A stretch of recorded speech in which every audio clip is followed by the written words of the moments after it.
फर्नांडिसवाडी आणि सुंदरनगर परिसरामध्ये कोयते हातात घेऊन दहशत माजवत वाहनांची तोडफोड करणाऱ्या 2 टोळ्यांमधील 7 आरोपींना पोलिसांनी अटक केली असून त्यांनी ज्या परिसरात दहशत निर्माण केली आहे त्याच परिसरामधून आरोपींची धिंड काढून कायद्याचा धाक दाखवण्यात आला। या कारवाईमुळे परिसरातील नागरिकांनी समाधान व्यक्त केलं। पोलिसांनी दिलेल्या माहितीनुसार 20 जुलै 2026ला रात्री 8:30च्या दरम्यान वर्चस्वाच्या वादामधून सुंदरनगर आणि फर्नांडिसवाडी परिसरात काही तरुणांनी हातात कोयते घेऊन दहशत निर्माण केली।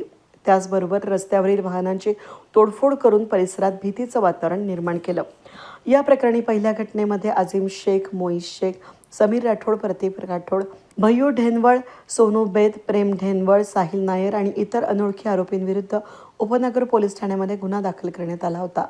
या गुन्ह्याचा तपास सहाय्यक पोलीस निरीक्षक सुयोग वायकर करीत असून तपासादरम्यान आझिम शेख, इजान शेख उर्फ इन्नी आणि समीर राठोड यांना अटक करण्यात आली। दुसऱ्या घटनेमध्ये विजय बहेनवाल उर्फ चंगा, राहुल उज्जैनवळ, गणेश काळे, विजय आहेर, चिम्या आणि इतर अनोळखी आरोपींविरुद्ध गुन्हा उपनगर पोलीस ठाण्यामध्ये दाखल करण्यात आला होता।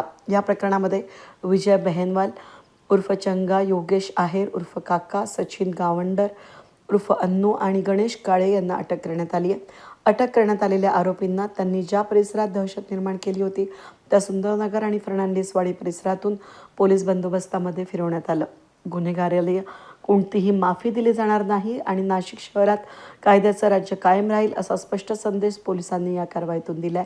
ही कारवाई वरिष्ठ पोलीस निरीक्षक जयंत शिरसाट यांच्या मार्गदर्शनाखाली पोलीस निरीक्षक डंबाळे, सहाय्यक पोलीस निरीक्षक सुयोग वायकर, लोकेश पवार, उपनिरीक्षक प्रभाकर सोनवणे, त्याचबरोबर संदीप पवार, विनोद लखन, जयंत शिंदे, अनिल शिंदे, सुनील गायकवाड, प्रशांत देवरे, गौरव गवळी, पंकज करपे, योगेश जाधव, सूरज गवळी, आनंद घुगरे, महिला पोलीस शिपाई मयुरी विजेकर यांच्या पथकानं केली।